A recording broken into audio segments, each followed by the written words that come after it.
My hands were shaking when they pulled me from my seat. I did not expect this. Nobody expected this. One moment I was standing at the speaker's platform, explaining why Earth deserved full membership in the Concordat of Worlds.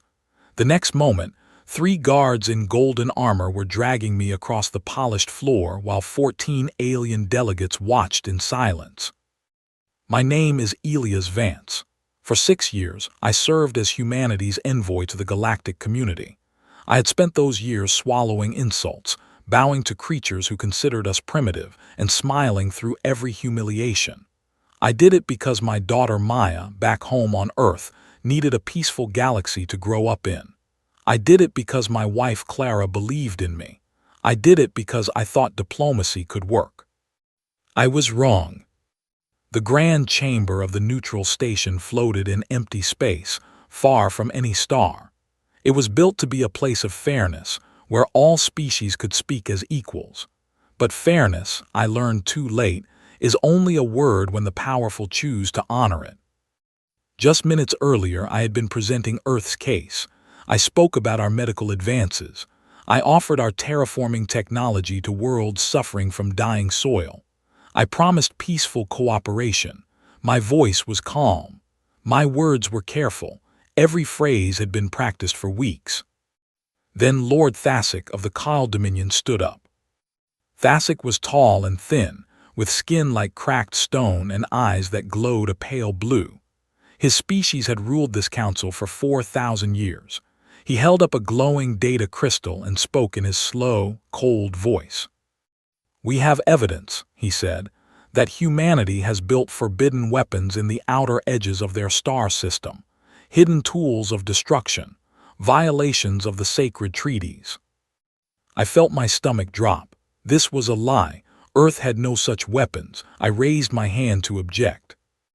"I demand independent verification," I said, keeping my voice steady. "These claims are false. I request that neutral inspectors examine Earth systems before any judgment is made." Thasic smiled. It was not a kind smile. "The evidence has already been examined," he said, "by the Dominion's own scientists." The room erupted in whispers. I looked around at the delegates. The Vorun ambassador would not meet my eyes. The Ilum representative looked sad but said nothing. The Krell envoy was already nodding along with Thasic. I understood then.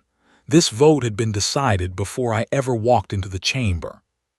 The speaker of the Concordat banged her silver staff against the floor. The whispers stopped. "We will vote now," she announced, "on the matter of humanity's guilt." I tried to speak. I tried to demand a proper trial. I tried to remind them of the laws they were breaking. But the guards were already moving toward me. The vote happened in less than 2 minutes. 14 species voted against me. 5 voted to give Earth a chance to respond. The rest stayed silent, too afraid of the Dominion to take a side. "Elias Vance, envoy of Earth," the speaker said, her voice without emotion, "you are found guilty of conspiracy against galactic peace. As the legal representative of your species, you will bear the penalty for your world's crimes." I felt the golden armor of the guards close around my arms. I did not fight. There was no point. I looked at the cameras broadcasting this moment to 800 worlds, and I thought of my daughter watching on Earth. I kept my face calm. I kept my eyes clear. I would not give them a frightened human to remember. As they led me toward the side doors, I caught the eyes of the Vorun ambassador one last time. She looked away quickly, shame burning on her face. "You have no idea what you have just done," I said quietly, loud enough for the microphones to catch. "You have never met humans who were not smiling." Thasic laughed, actually laughed. "Brave words from a small creature," he said. The doors closed behind me. They took me to a chamber I did not know existed. It was circular, with a single raised platform in the center. Above the platform hung a device that glowed with a soft white light. The guards forced me to kneel on the platform. They did not speak. They did not need to. Through the transparent walls I could see the grand chamber. The delegates were watching. The cameras were recording. This was meant to be a lesson to every species in the galaxy. A warning, a show of power. I thought about Clara. I thought about Maya. I thought about the letters I had written to them but never sent, still sitting in a drawer in my quarters. I thought about Earth. For 6 decades, I knew Earth had been preparing for this possibility. Not because we wanted war, because we had learned from our own history that hope without preparation leads to graveyards. Humans had fought each other for 10,000 years. We had learned what betrayal looked like. We had learned what it required. The Concordat species had evolved in peaceful worlds, with gentle weather and few natural enemies. They learned to cooperate early. They never learned what we learned. They never understood that a smiling human is not always a harmless human. The device above me began to hum. Its light grew brighter. I raised my head one last time. I looked directly into the camera. "Clara, Maya, I love you both," I said. "Earth, remember me kindly. Remember that I tried." Then I spoke one last sentence. Not for my family, not for Earth, for the 14 species about to make the worst mistake in their long, long histories. You should have listened. The light grew bright. The broadcast across 800 worlds cut to black. On a quiet evening in the city of Geneva, an old woman named Admiral Helena Corsia was sitting in a small office deep beneath the Alps mountains. She was 73 years old. She had served Earth's military for 51 years. She had been waiting, she sometimes thought, her entire adult life for a phone call she hoped would never come. When the broadcast ended, she set down her cup of tea with hands that did not tremble at all. She looked at the red phone on the corner of her desk. The phone had never rung in its 40 years of existence. She picked it up. The person on the other end did not speak first. They waited because this was the protocol. The person who picked up this phone was the one who gave the orders. Admiral Corsia took a slow breath. She thought of Elias Vance. She had met him once, years ago, at a dinner in Paris. He had shown her photos of his daughter, a bright girl with curly hair and her father's serious eyes. "Activate Directive Silent Dawn," Admiral Corsia said into the phone. Her voice was soft. Her voice was steady. Her voice carried the weight of a world that had finally, truly been pushed too far. "Wake the Deep Reserve." She placed the phone back on its cradle. Across the Sol system, in places no alien sensor had ever detected, 340,000 warships began to open their eyes. The galaxy had just executed humanity's diplomat in front of the whole watching universe. Earth was about to answer. The call came at 3:47 in the morning. I was dreaming about my late wife when the aide shook my shoulder. Her face, pale in the dim blue light of my quarters, told me everything before she said a single word. "Admiral Tanaka," she said, "Geneva has issued Directive Silent Dawn." I sat up slowly. My bones ached. I was 68 years old and I had been waiting for this moment for 30 years. "My name is Hiroshi Tanaka. I am the Fleet Admiral of Earth's Deep Reserve. Most people on Earth do not know I exist. Most people on Earth do not know the Deep Reserve exists. That was always the point." I dressed in my old uniform. The buttons had been pressed many times by my late wife, Margaret, before she passed away. I had kept it in a special closet, cleaned and ready, for the day I would need it. The walk through my mountain bunker was long and quiet. Soldiers stood at attention as I passed. None of them spoke. They had all seen the broadcast. They had all watched Ambassador Vance die. When I reached the command center, the main display was already showing what had happened. A young officer was wiping tears from her face. A senior captain was staring at the floor with his jaw tight. "Play it again," I said. They played the footage. I watched it without blinking. I watched the envoy kneel with dignity. I watched him speak his final words. I watched the light grow bright. I had known Elias Vance. Not well, but enough. He had come to this very bunker once, 5 years ago, for a briefing he was not supposed to know about. He had looked at the ships on our screens and he had said something I would never forget. "I hope I can make sure you never have to use these," he had told me. I had told him I hoped so too. "Put me through to Geneva," I said. The screen shifted. Admiral Helena Corsia appeared. Sitting at her desk with her hands folded, she looked tired but calm.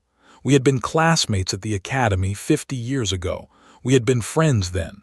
We were something harder now. "Hiroshi," she said. "Helena," I answered. She did not speak for a long moment. Then she said the words I had spent 3 decades dreading. "Directive Silent Dawn is authorized. Full activation of the Deep Reserve. You have operational command." "Understood." "Hiroshi," her voice cracked slightly. "My Advance watched her father die on the evening news. She is 7 years old." I closed my eyes for 1 second, only one. "I understand the mission, Admiral. Do not target civilians. Do not target medical centers. Do not target food supplies. Do not become what they became, but everything else, Hiroshi, every warship, every command base, every leader who signed the order against Elias Vance." "I understand." She nodded once. The screen went dark. I turned to my officers. I looked at each of them in turn. These were men and women I had trained for 20 years. They had spent their entire careers preparing for a war they prayed would never come. "Open the Deep Reserve channels," I said. The main display shifted. It showed a map of the Sol system. Then it zoomed out to show nearby systems, then further and further. Small blue dots began to appear, hundreds at first, then thousands, then tens of thousands, then more. The Concordat believed Earth had perhaps 40 warships. That number was correct, in a way. We had 40 warships that anyone was allowed to see. The Deep Reserve had 340,000. They were hidden in the shadows of rogue planets, drifting in cold orbits beyond the reach of any scanner. They were parked in deep space, their engines cold, their crews in long sleep. They had been built over 6 decades by a world that smiled at the galaxy while never, ever forgetting what betrayal looked like. For we remembered, humans remembered. We remembered the wars of our own history. We remembered the treaties that were signed and broken. We remembered every time a peaceful promise ended in ashes. And when the galaxy welcomed us with polite words and secret contempt, we nodded and smiled and built ships in the dark. Not because we wanted war, because we had learned through 10,000 years of painful experience that hope without preparation is just a prayer. The junior officer beside me spoke quietly. "Sir, all ships are responding, full readiness in 2 hours." I nodded. "Bring up the target list." The display changed. 14 species, their military bases, their war fleets, their command structures, the names of every senior official who had voted against Elias Vance, the locations of every leader who had signed the false evidence against Earth. Every target was carefully chosen. Not a single hospital, not a single school, not a single farming world. Humans had drawn that line in our own painful history during the terrible Mars conflict of 2331. We had learned what happened when war lost its limits. We would not teach the galaxy that lesson. But the lesson we would teach them was going to be remembered for a very long time. "Sir," the young officer said, her voice was trembling slightly, "may I ask you something?" "Yes." "Will they survive this?" I looked at her. She was 24 years old. She had a kind face. She had never seen what I had seen during the dark years of our own history. "Some of them will," I said. "The ones who surrender, the ones who confess, the ones who show that they can learn. Those species will survive, and one day they will rebuild, and one day they will stand beside us as true equals." "And the others?" I did not answer for a moment. I thought about Elias Vance kneeling on that platform. I thought about his daughter watching the broadcast. I thought about a galaxy that had mistaken our kindness for weakness. The others will learn why humans should not be tested. I gave the launch authorization at 6 in the morning, local time. Across the Sol system, engines that had been cold for decades began to glow. Ships that had drifted silently in the dark for a generation woke up. My aide brought me a message from a surprising source. It was from a small colony on Mars. A group of schoolchildren had recorded a video. They were holding handmade signs. The signs said, "For Ambassador Vance, bring peace home." I watched the video twice, then I turned back to my command screen. Phase 1 targets, I said. The Call Home Fleet at Dominion Prime, 1,200 warships guarding the capital, their entire military command. The officer nodded, "Ready, sir." "Proceed." 340,000 Earth warships were now moving, not all of them to the same place. Most stayed in reserve, watching, waiting, ready to respond to anything the galaxy might try. But a chosen few were on their way to teach the first lesson. The Concordat had killed our Envoy and laughed about it. They had thought humans were small creatures, harmless, barely worth noticing. They were about to discover something they had never suspected. Humans had spent the last 6 years of diplomacy learning everything there was to know about the Concordat, every weakness, every blind spot, every shield frequency, every command protocol, every hidden base. Ambassador Vance had not just been a diplomat. He had been the most successful intelligence gatherer in human history. Every polite dinner he attended, every boring meeting he sat through, every handshake he exchanged had been sending information back to Earth. He had known, from the day he took the assignment, what his true mission was. He had accepted that mission knowing it might cost him his life. He had been our eyes in the dark, and now, because of his 6 years of patient, quiet work, we knew exactly where to strike. I walked over to the photograph of Margaret on my desk. I touched the glass frame softly. "Forgive us, my love," I whispered. "They would not let us be peaceful." I turned back to the command center. "All ships," I said, "you have your orders, begin." The first human response fleet crossed into Concordat space at 12 minutes past 6 in the morning, Geneva time. The galaxy, in its long and settled calm, was about to wake up. I was in my orbital palace above Vorun Prime when my chief aide burst through the door without knocking. In 300 years of service, she had never done this before. Her face was the color of wet ash. "High Matron," she said, "the humans, you must see this, now. My name is Selvera. I am the trade minister of the Vorun Collective. I am 240 years old. I have served my people for most of my long life. And 3 days ago, I made the worst decision of that long career. I voted to condemn Ambassador Elias Vance. I did not believe the evidence against him. I knew the charges were false, but Lord Thassac of the Kaal Dominion had pulled me aside the night before the vote. He had reminded me of our trade contracts.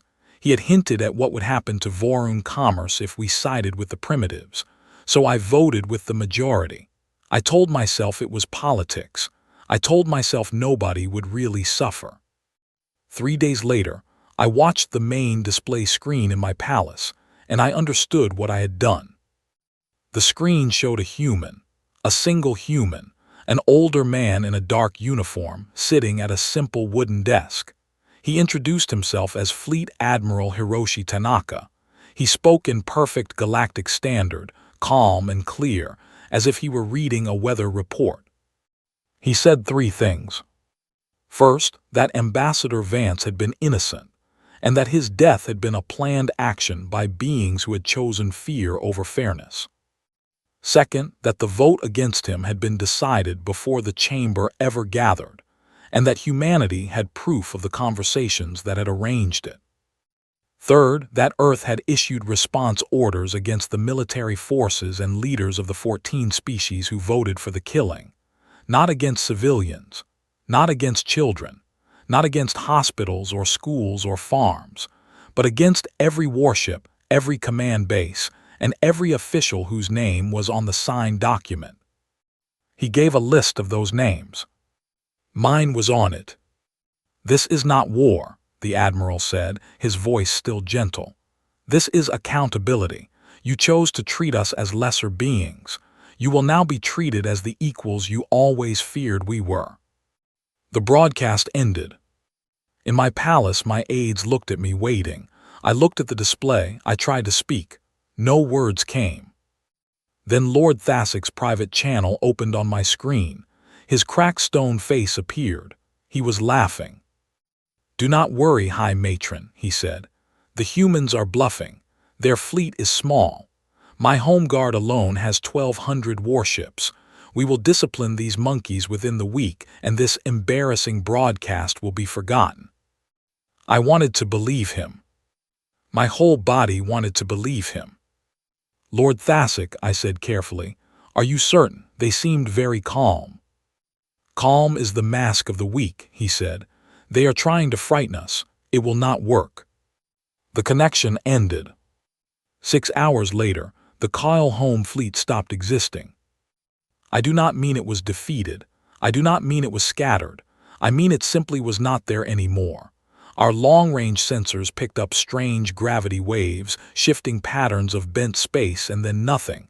1,200 warships, gone, in less than 4 minutes. I sat in my palace in complete silence. My aides did not speak. The whole room felt like it was holding its breath. Reports began to come in from other systems. The Krell Dominion had lost its central command station above their homeworld. Not damaged, removed. Sensor records showed a single human ship appearing, broadcasting a warning to evacuate, waiting 10 minutes for the station staff to escape in life pods, and then hitting the empty station with a weapon we had no name for. The station had been reduced to a fine cloud of dust. Every crew member had survived because the humans had given them time to leave. The Ithran fleet, which had been hunting for the human response force across 3 systems, was ordered to return home. They had found nothing. The humans were moving too fast, striking too precisely, and disappearing before any of our ships could close the distance. In 18 hours, the humans destroyed 34 military targets across 11 systems without losing a single ship. 34 without a single loss.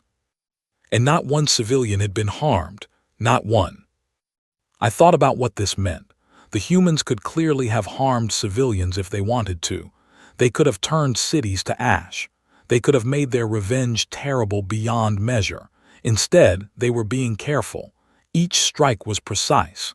Each target was a warship or a command center. Each enemy crew was given a chance to surrender. This was not rage. This was something far worse. This was a species showing us with cold patience that they could do anything they wanted and were choosing to do only this much. I began to understand. Humans were not weak. Humans were not primitive. Humans were, in truth, the most frightening species any of us had ever met, and we had never seen them truly angry until now. Because we had mistaken their kindness for inability. My palace staff brought me reports all through the night. The Kyle Dominion had gone silent. Their leaders had fled their capital. Lord Thassa himself had boarded a fast ship and tried to escape to a hidden Kyle colony. He had not made it. A human vessel had intercepted his escape ship near the edge of the Kyle system. The human captain, a young woman named Rebecca Hollies, had broadcast a message across all open channels. "Lord Thassa of the Kyle Dominion, you are asked to surrender yourself to face justice for the unlawful execution of Ambassador Elias Vance. You have 10 minutes to respond. Your ship contains civilian staff and family members. Their safety is guaranteed if you comply." Thassa had responded by trying to flee faster. The human ship had followed patiently. It did not attack. It just kept pace. When the 10 minutes ended, Captain Hollies had spoken again. "Lord Thassa, your ship cannot outrun us. Your escape is not possible. Please do not force us to harm those who are innocent around you." He had finally stopped. The civilians aboard had been taken to safety. Thasek himself had been placed in custody. I watched the footage of his surrender on the news. He looked old, afraid. The fearsome lord who had ruled the Concordat for 40 years looked, for the first time, like a man who had made a very bad mistake. I finally understood what I needed to do. I called my aides together. "Open a direct channel to Earth," I said. "To whoever will receive it, I wish to make a statement." My senior aide hesitated. "High Matron, they may not answer. They may consider us enemies." "Then we will find out what kind of enemies we have become." The channel opened. I recorded my message myself. No writers, no advisors, just me speaking to the screen. "To the people of Earth," I said. "My name is Selvera, High Matron of the Vorun Collective. 3 days ago I voted to condemn your envoy to death. I knew the evidence was false. I voted anyway. I was a coward and I chose my trade contracts over my principles. I will not ask for mercy for myself. I ask only for my people. They did not vote. They did not decide. I did. If there is to be punishment, let it fall on me and let the Vorun Collective itself be allowed to continue. I will surrender myself to your custody without resistance. I will face whatever judgment your world requires." I sent the message. My aide stood in shocked silence. The reply came back within an hour, but it did not come from Admiral Tanaka. It came from a name I did not know. Clara Vance, widow of Elias Vance. Her message was short, 3 sentences only. I read them on my private screen alone in the dim light of my palace. "My husband spent 6 years trying to help you see us as equals. You chose not to. Now you will see us as we truly are. Prepare your surrender or prepare your apologies." I sat in silence for a long time after reading those words. I understood at last what kind of species we had awakened. Not conquerors, not destroyers, something far more patient. Humans had offered us their kindness freely as a gift. We had spat on the gift. Now they were taking it back, carefully and precisely, showing us exactly what it had been worth. I closed my eyes. I thought of Ambassador Vance, sitting at his dinners, smiling politely at people like me who had dismissed him. I thought of how he must have felt, carrying the hopes of his whole world on his shoulders, watching us sneer at him. I thought of his wife, reading those 3 sentences into a camera with her husband's killers watching. I made my decision. I recorded a second message. This one was to my own people. "Citizens of the Vorun Collective, I have committed a grave error. I will surrender myself to the humans for judgment. Our collective will cooperate fully with the new order they establish. We will dissolve our military command structures as they require. We will pay the reparations they ask. We will accept their terms because their terms are just." I paused. "And to any leader of any species who is still debating whether to resist the humans, I offer you this wisdom, bought with my own shame. You cannot win. You were never going to win. You did not understand them when they were smiling, and you do not understand them now. Surrender, confess, ask for their judgment. It is the only path that leads to a future." I sent the message. Across the Vorun Collective, my people began to lower their shields. Military bases broadcast signals of non-resistance. Officers laid down their command codes. 7 of the other 14 species, seeing our example, began to follow. Not all of them. Some were still trying to fight. Some were still sending fleets against the humans. Those fleets, one by one, stopped reporting in. I prepared myself for the arrival of the human ship that would take me into custody. I did not pack much. A few personal items. A small portrait of my late daughter who had died many decades ago. I would not need more where I was going. Before the ship arrived, I recorded one final personal note. I sent it to my former aide, the one who had burst into my office 3 days ago. "Remember this," I told her. "The humans did not change. They were always this. They simply stopped smiling. Do not ever forget what that cost us. And do not ever, ever let our children grow up believing that kindness is weakness. The humans taught us the truth of that lesson. We must never need to learn it again. I walked out to the landing pad. The human ship was already descending through my palace's atmosphere. I never asked for any of this. I want anyone who hears this, anyone who learns about these events long after I am gone, to know that I never asked to become the face of my world's answer to the galaxy.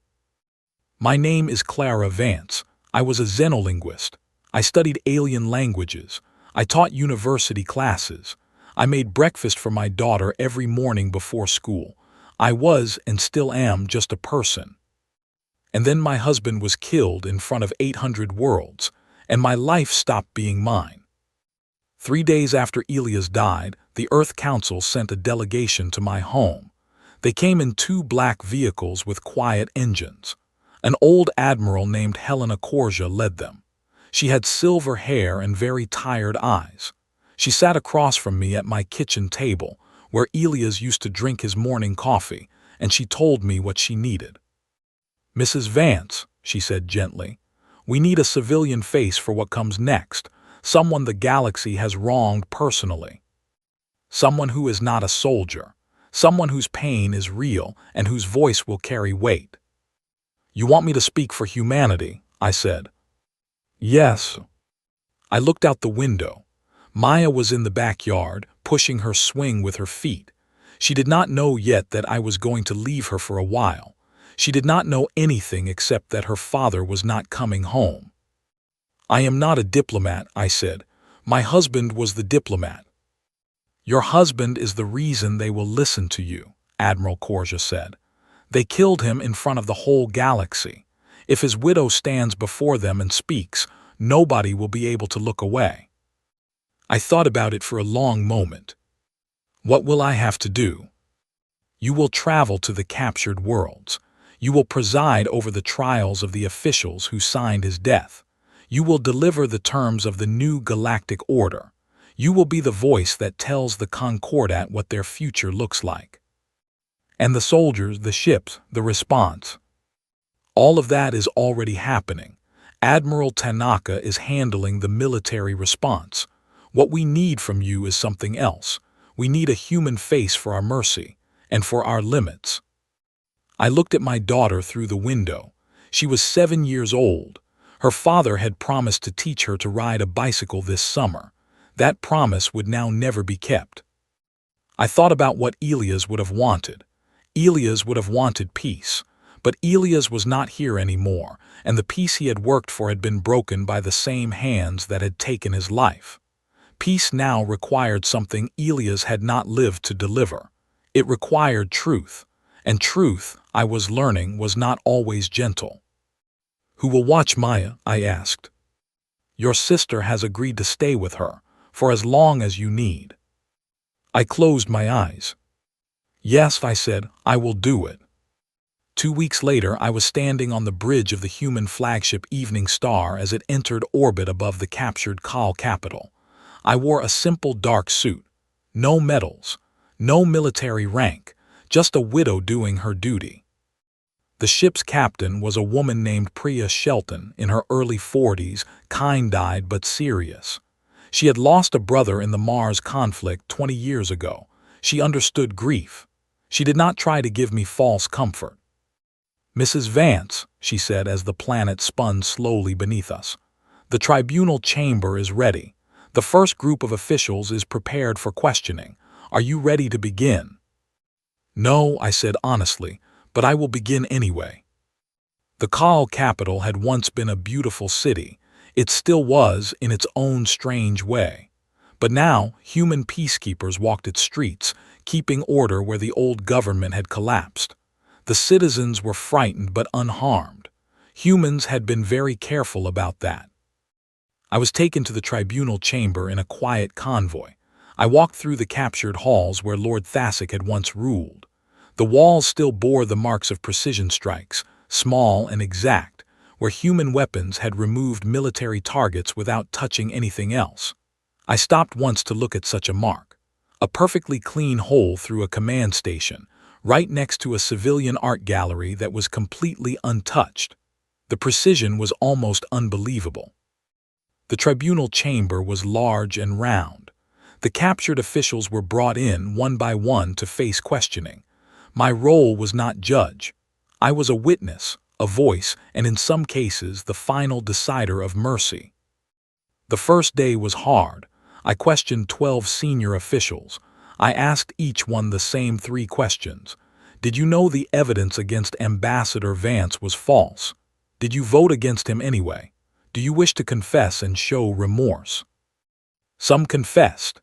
Some did not. Those who confessed and cooperated fully were sentenced to years of rebuilding work, helping construct schools and hospitals on human colony worlds. Those who lied or refused to acknowledge their actions were sentenced to long imprisonment on remote penal colonies. None of them were harmed. Humans did not repeat the wrong that had been done to us.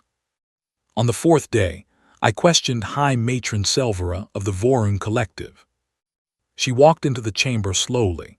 She was a tall, thin being with silver skin and wide, sad eyes. She did not wait for my first question. I voted against your husband, she said immediately. I knew the evidence was false. I voted anyway because I was afraid of Lord Thasic. I am guilty. I will accept any punishment. I looked at her for a long time. Why did you surrender yourself so quickly? I asked. Because the day after my vote I could not sleep. The day after that I could not eat. The day after that I understood what I had done. And when your Admiral Tanaka's broadcast ended, I understood what it would cost. I did not surrender because I was afraid of you. I surrendered because I was ashamed of myself. I considered her carefully. High Matron, I said, you will serve 30 years of service on human colony worlds, rebuilding what your complicity helped to destroy. You will not be harmed. When your sentence ends, you will be free to return to your people if they will still have you. She bowed her head.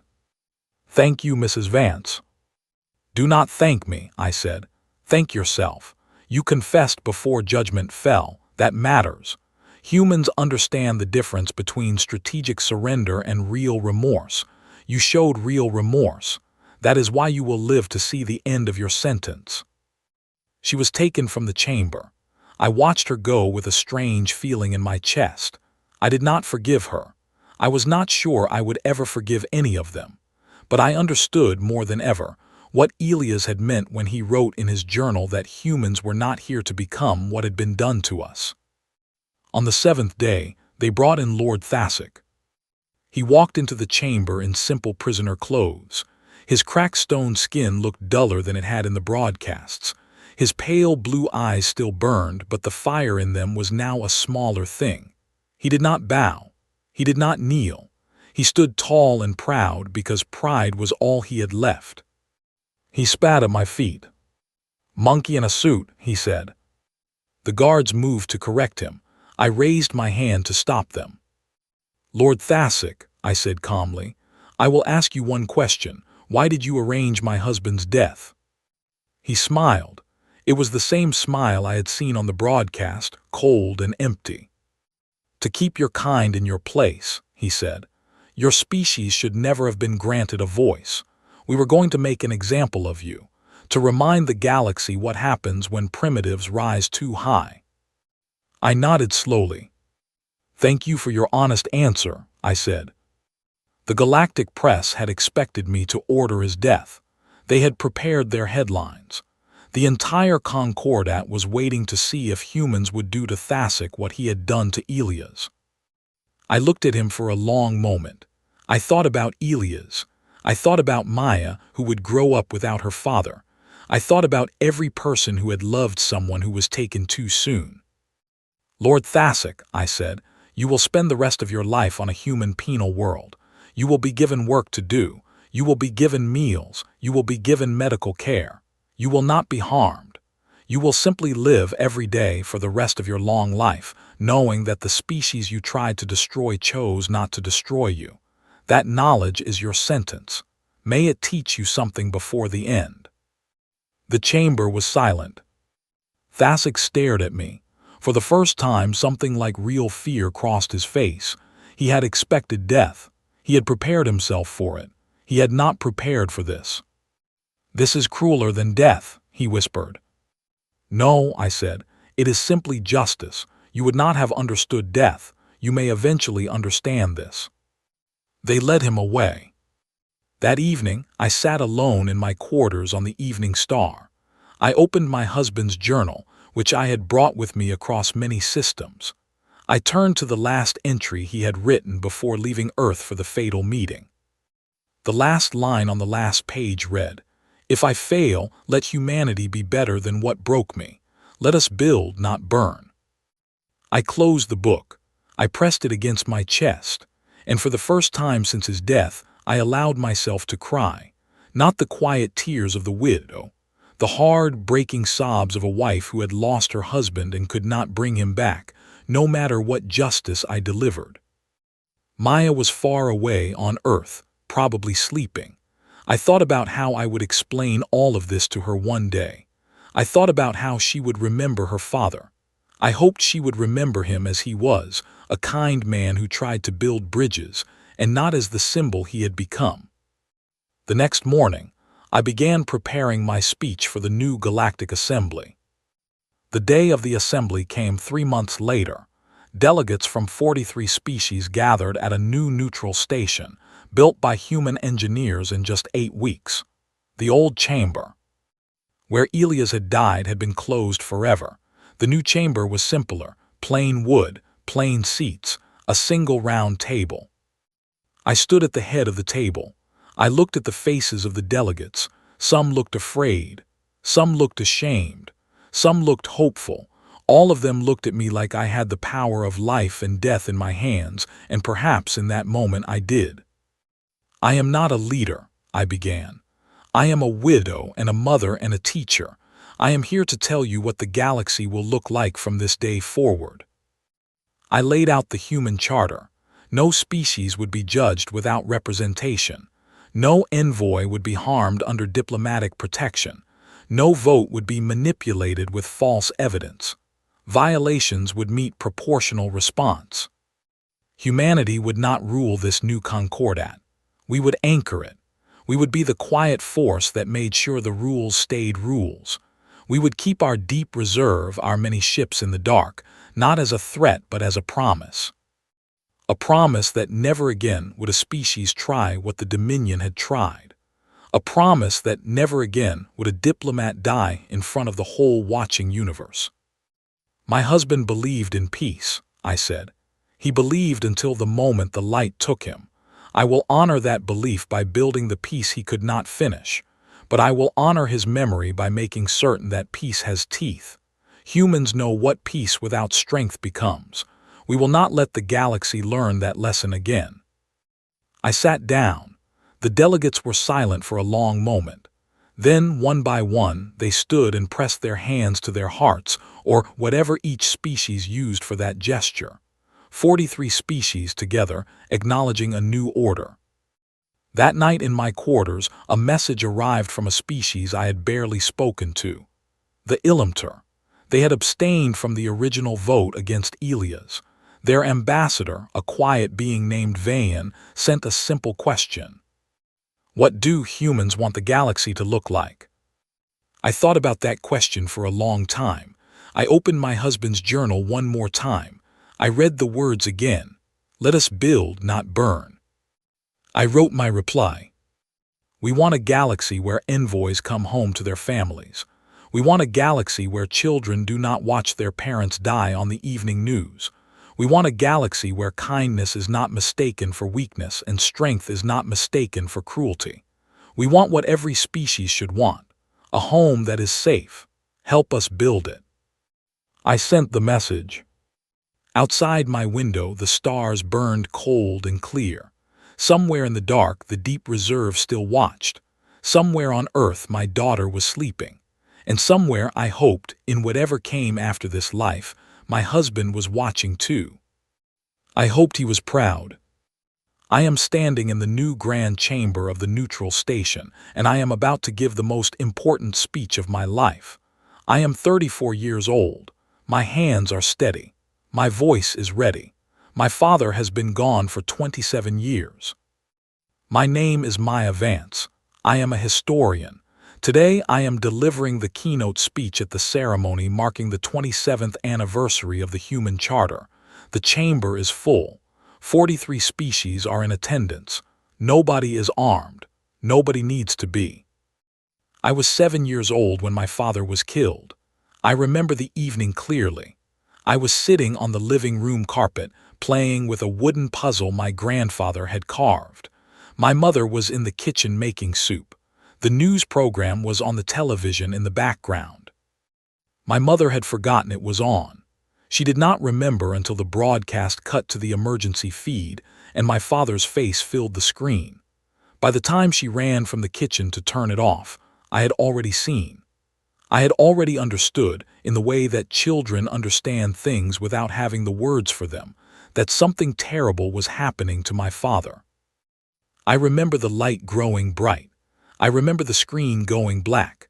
I remember my mother dropping to her knees on the carpet beside me and pulling me into her arms so tight I could barely breathe. I remember her whispering over and over, "I am so sorry, Maya. I am so sorry you saw that. I am so sorry." I did not understand, that night, what would come next. I did not understand that my mother would leave for months to deliver justice across the galaxy. I did not understand that my father's name would be spoken in 43 languages for the rest of time. I only understood that he was not coming home. He had promised to teach me to ride a bicycle that summer. I never did learn until I taught myself when I was 9. I did not want anyone else to teach me. That was supposed to be his job. But this speech is not about me. Or rather, it is, but only in the way that all our stories are about us and also about something larger. This speech is about what my father's death taught the galaxy, and what the galaxy taught itself in the years that followed. I walk to the front of the chamber. I look out at the delegates. There are species here that did not exist as political powers when I was a child. There are young diplomats whose grandparents voted against my father. There are also survivors, old beings now, who remember the 40-day response as a living memory. I take a breath. Honored delegates, I begin. I stand before you today not as the voice of Earth, but as the daughter of a man you killed, and the daughter of a woman who taught you how to live with what you had done. The chamber is silent. My father believed, until his final breath, that peace was possible. He believed that species could set aside old hatreds and build something better together. He believed this even when it became clear that many of you did not believe it. He continued to believe it right up until the moment the light took him from me. I pause. My mother believed something different. My mother believed that peace is possible, but only when built on a foundation of honesty. She believed that species who pretend to be friends while preparing to betray you are not friends at all. She believed that the kindest thing humans could do for the galaxy was to stop lying to ourselves about what we were capable of. Her beliefs were harder than my father's, but her beliefs were what allowed all of us to be sitting in this room today. I walk to the side of the podium. The large display behind me shows images from the 40-day response, ships of the Deep Reserve, precision strikes that missed every civilian target, the peaceful surrender of 7 species in under 2 weeks. There is a story our historians do not often tell, I say. During the 40-day response, humans destroyed more than 1,200 enemy warships. We captured more than 30,000 enemy military officers. We removed from power every leader who had signed the false evidence against my father. I pause again.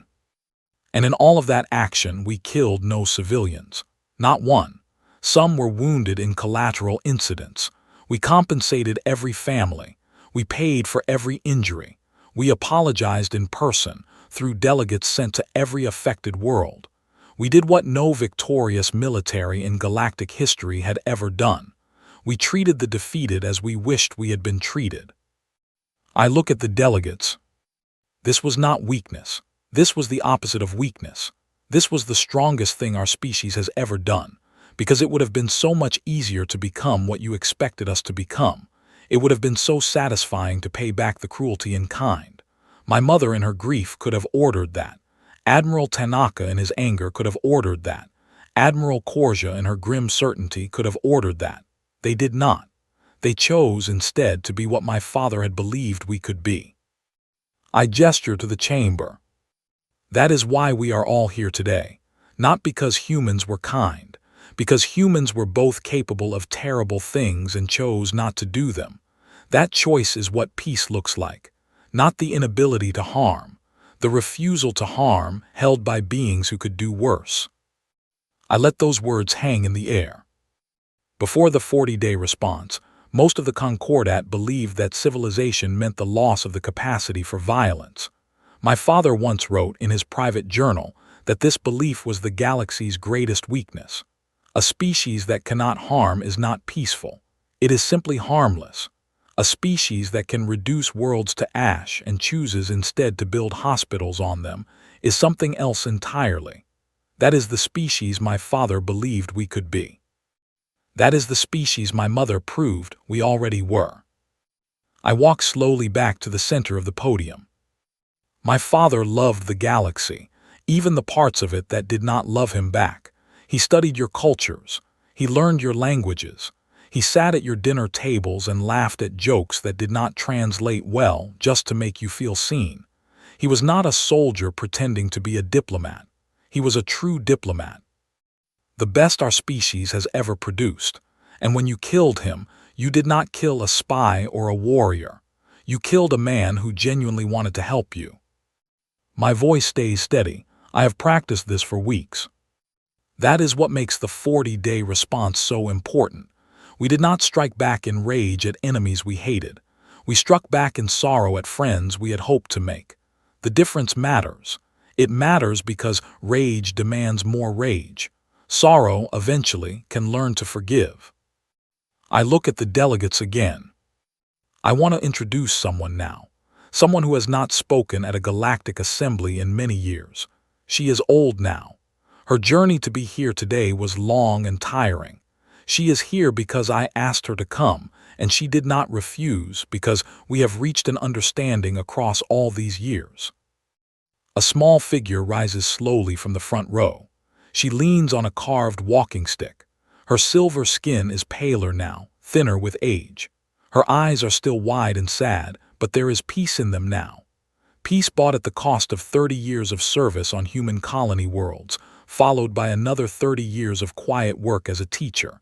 And now, at the age of 268, her final years of retirement.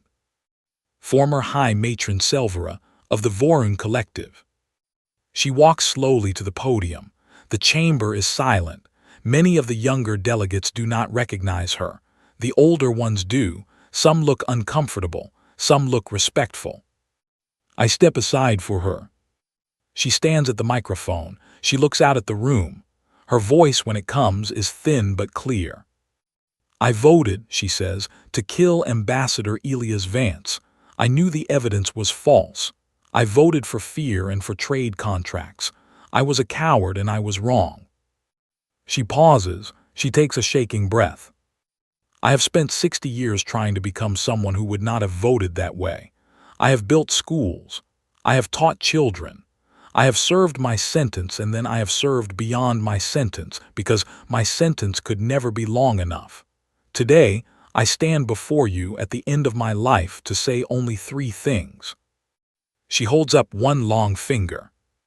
I was wrong. She holds up a second finger. I am sorry. She holds up a third finger. Thank you, Clara Vance, for letting me live long enough to try to become better. My mother is in the front row. Her hair is fully gray now. She leans on her own cane. Her eyes are wet, but her back is straight. She nods once to Selvera. The chamber erupts in quiet, respectful applause. Not triumphant applause. Not celebratory. Something gentler. The sound of a galaxy acknowledging that its long wound, finally, is nearly healed. Selvera returns to her seat. I step back to the podium. My father used to say, I continue, that the measure of a civilization is not what it does when it is strong. Any species can be kind when it is winning.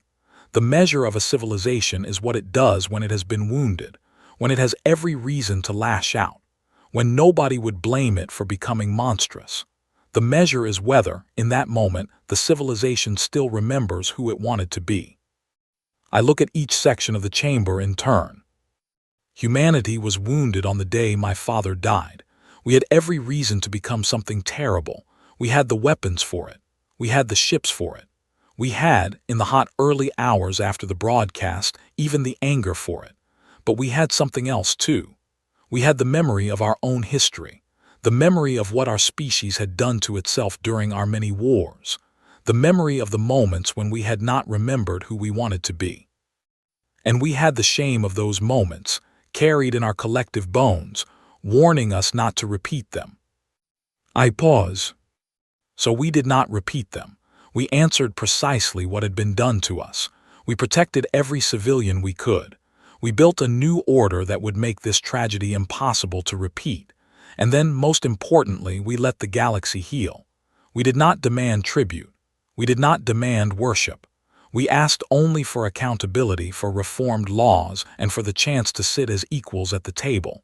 Nothing more. I take a deep breath. That is what my father died for, not the response that followed, not the new charter, the death itself. Because his death was what finally made the galaxy see us, not as primitives, not as conquerors, as what we always were. A species that remembers what it is like to hurt and chooses with every generation not to become the thing that hurt it. I look at my mother.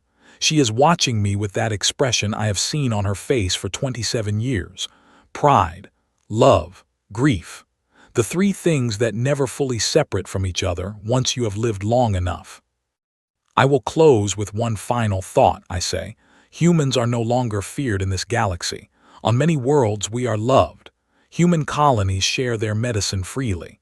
Human scientists work beside scholars from 100 species. Human students study on campuses that would not have existed 30 years ago. The peace is real. It is good. It is what my father dreamed of. I pause. But every human child still learns the name Elias Vance. Every human officer still studies the 40-day response. Every human diplomat still carries, alongside their credentials, the codes for weapons the galaxy has not seen in 27 years. We have not forgotten what peace costs. We have not forgotten what betrayal feels like. We hope we never need to remember what comes after betrayal. We pray with every generation that this hope holds. I look out one last time. Peace is a garden. Humans are the species that remembers when it was a battlefield. And we are the species that knows, in our honest hearts, how quickly a garden can be lost if the gardeners become careless. I step down from the podium. The applause is long and quiet. It goes on for some time. When it ends, I walk slowly down the aisle toward my mother. She rises to meet me. She takes my hand. Her fingers are thin now, wrinkled with age, but her grip is still strong. Together, we walk out of the chamber. Above the station, visible through the transparent dome of the connecting corridor, the stars of 43 civilizations glitter in peace. Somewhere out there, in the cold dark between the systems, the deep reserve still watches, still waits, still hopes it will never be needed. My mother squeezes my hand. "He would have been proud of you," she says softly. "He would have been proud of you too," I answer. She smiles. It is the smile of a woman who has lived through the worst possible thing and come out the other side, carrying the light of her love with her, refusing to let the darkness have the last word. "We did not inherit this galaxy, Maya," she says, and her voice carries the weight of every year she has lived since that terrible night when I was 7. "We earned it. We paid for it with your father's life, and with the lives of everyone the Dominion took before him. And we will never, ever let the galaxy forget what it cost." We keep walking, mother and daughter, through the corridor under the stars. Behind us, the chamber where I spoke is already emptying. The delegates are going back to their ships.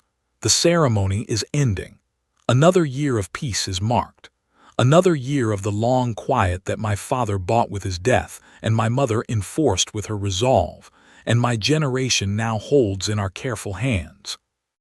Ahead of us, a small transport is waiting to take us home. Home to Earth. Home to the quiet house where my father's journals are still kept on a shelf in the study. Home to the backyard where the swing set still stands, though I am far too old to sit in it now. My mother leans against me a little as we walk. She is tired. She has earned her rest. "Mama," I say quietly, "do you think the galaxy will remember 100 years from now, 1,000 years from now? Will they still know the story?" She considers this for a long moment. "They will know the story," she says finally. "But more importantly, they will know the lesson. Stories fade. Lessons, if they are taught well, stay forever. We taught this lesson very well, Maya. Your father taught it with his death. I taught it with my justice. You are teaching it now with your history. And every human who comes after us will carry a small piece of it, whether they know they are carrying it or not." She looks up at the stars. That is how civilizations remember, not through stories alone, through the shape of who we become. We reach the transport. The stars burn on above us. And somewhere in the dark between them, humanity keeps its quiet watch, and keeps its quiet peace, and keeps always its quiet promise. Never again. The end.